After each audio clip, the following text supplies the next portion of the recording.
Leitura Bíblica Anual 2022, dia 44, 22 de fevereiro, terça-feira. Tiago, capítulo 1. Tiago, servo de Deus e do Senhor Jesus Cristo, às 12 tribos que se encontram na diáspora, saudações.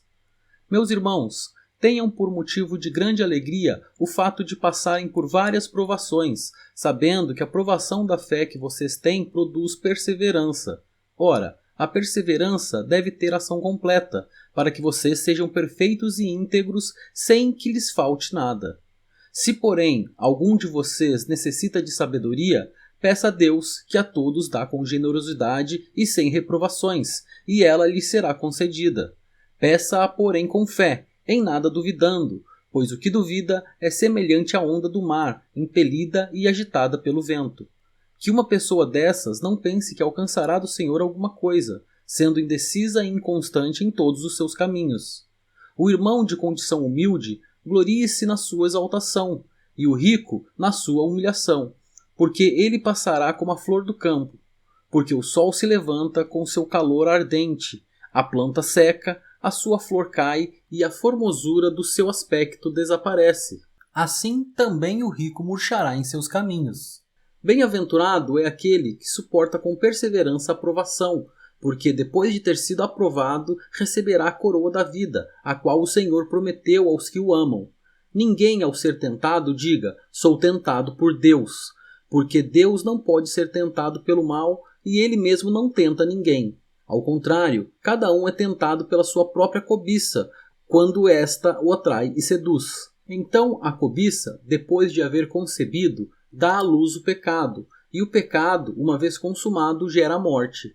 Não se enganem, meus amados irmãos. Toda boa dádiva e todo dom perfeito vem lá do alto, descendo do Pai das luzes, em quem não pode existir variação ou sombra de mudança. Pois, segundo o seu querer, ele nos gerou pela palavra da verdade, para que fôssemos como que primícias das suas criaturas. Vocês sabem estas coisas, meus amados irmãos. Cada um esteja pronto para ouvir, mas seja tardio para falar e tardio para ficar irado, porque a ira humana não produz a justiça de Deus. Portanto, deixando toda a impureza e acúmulo de maldade, acolham com mansidão a palavra implantada em vocês, a qual é poderosa para salvá-los. Sejam praticantes da palavra e não somente ouvintes, enganando a vocês mesmos. Porque, se alguém é ouvinte da palavra e não praticante, assemelha-se àquele que contempla o seu rosto natural no espelho, pois contempla a si mesmo, se retira e logo esquece como era sua aparência. Mas aquele que atenta bem para a lei perfeita, lei da liberdade, e nela persevera, não sendo ouvinte que logo se esquece, mas operoso praticante, esse será bem-aventurado no que realizar. Se alguém supõe ser religioso, mas não refreia sua língua, está enganando a si mesmo. A sua religião é vã. A religião pura e sem mácula para com o nosso Deus e Pai é esta: visitar os órfãos e as viúvas nas suas aflições e guardar-se incontaminado do mundo. Tiago, capítulo 2. Meus irmãos, vocês não podem ter fé em nosso Senhor Jesus Cristo, o Senhor da Glória, e ao mesmo tempo tratar as pessoas com parcialidade. Porque, se entrar na sinagoga de vocês um homem com anéis de ouro nos dedos, vestindo roupa luxuosa, e entrar também um pobre, muito mal vestido, e vocês derem um tratamento especial ao que está vestido com a roupa luxuosa, dizendo, você sente-se aqui no lugar de honra, e disserem ao pobre, você fique em pé, ou sente-se ali, abaixo do estrado dos meus pés, será que vocês não estarão fazendo distinção entre vocês mesmos e julgando as pessoas com critérios errados? Escutem, meus amados irmãos. Por acaso Deus não escolheu os que para o mundo são pobres para serem ricos em fé e herdeiros do reino que ele prometeu aos que o amam? No entanto, vocês desprezam os pobres. Por acaso não são os ricos que oprimem vocês e não são eles que os arrastam para os tribunais? Não são eles os que blasfemam o bom nome que foi invocado sobre vocês? Se vocês, de fato, observam a lei do reino, conforme está na Escritura, ame o seu próximo como a si mesmo, fazem bem. Se, no entanto, vocês tratam as pessoas com parcialidade, cometem pecado, sendo condenados pela lei como transgressores. Pois quem guarda toda a lei, mas tropeça em um só ponto, se torna culpado de todos. porque aquele que disse, não cometa adultério, também ordenou, não mate. Ora, se você não comete adultério, porém mata, acaba sendo transgressor da lei. Assim, falem e vivam como pessoas que serão julgadas pela lei da liberdade, porque o juízo é sem misericórdia sobre quem não usou de misericórdia. A misericórdia triunfa sobre o juízo. Meus irmãos, qual é o proveito se alguém disser que tem fé, mas não tiver obras? Será que essa fé pode salvá-lo? Se um irmão ou uma irmã estiverem com falta de roupa e necessitando do alimento diário, e um de vocês lhe disser, vão em paz, tratem de se aquecer e de se alimentar bem, mas não lhes dão o necessário para o corpo, qual é o proveito disso? Assim, também a fé, se não tiver obras, por si só está morta. Mas alguém dirá, você tem fé e eu tenho obras. Mostre-me essa sua fé sem as obras, e eu, com as obras, lhe mostrarei a minha fé. Você crê que Deus é um só? Faz muito bem. Até os demônios creem e tremem. Seu tolo, você quer ter certeza de que a fé sem as obras é inútil? Por acaso não foi pelas obras que Abraão, o nosso pai, foi justificado quando ofereceu o seu filho Isaque sobre o altar? Você percebe que a fé operava juntamente com as suas obras, e que foi pelas obras que a fé se consumou. E se cumpriu a escritura que diz, Abraão creu em Deus e isso lhe foi atribuído para a justiça, e ele foi chamado amigo de Deus. Assim, vocês percebem que uma pessoa é justificada pelas obras e não somente pela fé. De igual modo, será que não foi também pelas obras que a prostituta Raabe foi justificada quando acolheu os emissários e os fez partir por outro caminho? Porque, assim como o corpo sem espírito é morto, assim também a fé sem obras é morta. Tiago, capítulo 3. Meus irmãos, não sejam, muitos de vocês, mestres, sabendo que seremos julgados com mais rigor, porque todos tropeçamos em muitas coisas. Se alguém não tropeça no falar, é um indivíduo perfeito, capaz de refrear também todo o corpo. Ora, se colocamos um freio na boca dos cavalos para que nos obedeçam, também lhes dirigimos o corpo inteiro. Observem, igualmente, os navios que, sendo tão grandes e impelidos por fortes ventos, são dirigidos por um pequeníssimo leme e levados para onde o piloto quer. Assim, também a língua, pequeno órgão, se gaba de grandes coisas. Vejam como uma fagulha incendeia uma grande floresta. Ora, a língua é um fogo, é um mundo de maldade. A língua está situada entre os membros do nosso corpo e contamina o corpo inteiro, e não só põe em chamas toda a carreira da existência humana, como também ela mesma é posta em chamas pelo inferno, pois toda espécie de animais, de aves, de répteis e de seres marinhos se doma e tem sido domada pelo gênero humano. Mas a língua ninguém é capaz de domar, é mal incontido, cheio de veneno mortal. Com ela bendizemos o Senhor e Pai. Também com ela amaldiçoamos as pessoas criadas à semelhança de Deus. De uma só boca procede bênção e maldição.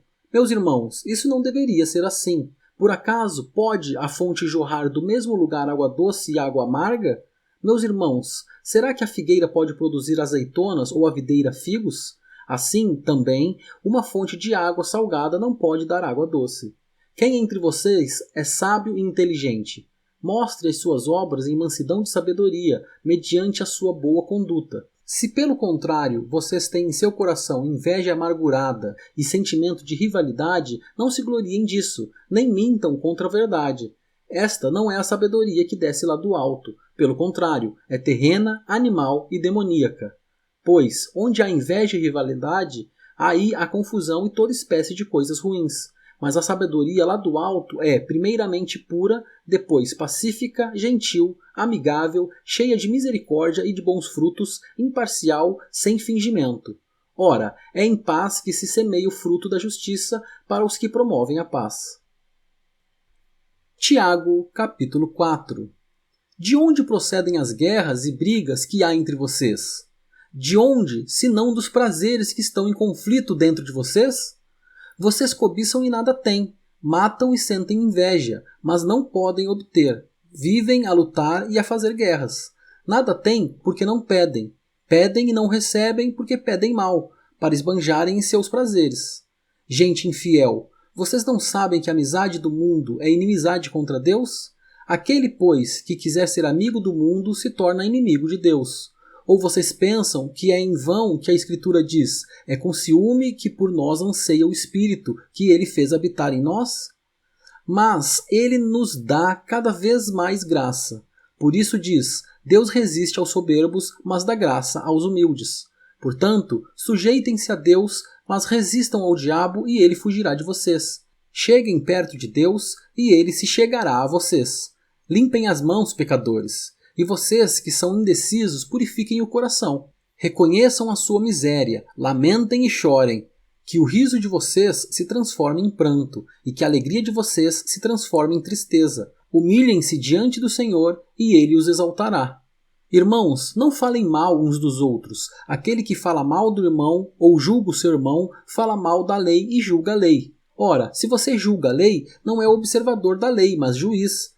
Um só é legislador e juiz, aquele que pode salvar e fazer perecer. Mas quem é você para julgar o seu próximo? Escutem, agora, vocês que dizem: hoje ou amanhã iremos para a cidade tal e lá passaremos um ano e faremos negócios e teremos lucros. Vocês não sabem o que acontecerá amanhã. O que é a vida de vocês? Vocês não passam de neblina que aparece por um instante e logo se dissipa. Em vez disso, deveriam dizer: se Deus quiser, não só viveremos, como também faremos isto ou aquilo. Agora, entretanto, vocês se orgulham das suas arrogantes pretensões. Todo orgulho semelhante a esse é mau. Portanto, aquele que sabe que deve fazer o bem e não o faz, nisso está pecando. Tiago, capítulo 5. Escutem agora, ricos, chorem e lamentem por causa das desgraças que virão sobre vocês. As suas riquezas apodreceram e as suas roupas foram comidas pelas traças. O seu ouro e a sua prata estão enferrujados, e essa ferrugem será testemunha contra vocês, e há de devorar como fogo o corpo de vocês. Nestes tempos do fim, vocês ajuntaram tesouros. Eis que o salário dos trabalhadores que fizeram a colheita nos campos de vocês e que foi retido com fraude está clamando, e o clamor dos que fizeram a colheita chegou aos ouvidos do Senhor dos Exércitos. Vocês têm tido uma vida de luxo e de prazeres sobre a terra, têm engordado em dia de matança. Vocês têm condenado e matado o justo sem que ele ofereça resistência. Portanto, irmãos, sejam pacientes até a vinda do Senhor. Eis que o lavrador aguarda com paciência o precioso fruto da terra, até receber as primeiras e as últimas chuvas. Sejam também vocês pacientes e fortaleçam o seu coração, pois a vinda do Senhor está próxima. Irmãos, não se queixem uns dos outros, para que vocês não sejam julgados. Eis que o juiz está às portas. Irmãos, tomem como exemplo de sofrimento e de paciência os profetas, que falaram em nome do Senhor.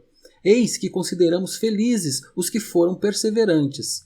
Vocês ouviram a respeito da paciência de Jó e sabem como o Senhor fez com que tudo acabasse bem, porque o Senhor é cheio de misericórdia e compaixão. Acima de tudo, meus irmãos, não jurem nem pelo céu nem pela terra, nem por outra coisa qualquer, mas que o sim de vocês seja sim e que o não de vocês seja não, para que vocês não incorram em condenação. Alguém de vocês está sofrendo? Faça oração. Alguém está alegre? Cante louvores. Alguém de vocês está doente? Chame os presbíteros da igreja e estes façam oração sobre ele, ungindo-o com óleo em nome do Senhor. E a oração da fé salvará o enfermo, e o Senhor o levantará. E se houver cometido pecados, estes lhe serão perdoados. Portanto, confessem os seus pecados uns aos outros e orem uns pelos outros para que vocês sejam curados. Muito pode, por sua eficácia, a súplica do justo. Elias era homem semelhante a nós, sujeito aos mesmos sentimentos, e orou com fervor para que não chovesse sobre a terra, e por 3 anos e 6 meses não choveu. Depois orou de novo, e então o céu deu chuva, e a terra produziu os seus frutos. Meus irmãos, se alguém entre vocês se desviar da verdade e alguém o converter, saibam que aquele que converte o pecador do seu caminho errado salvará da morte a alma dele e cobrirá uma multidão de pecados.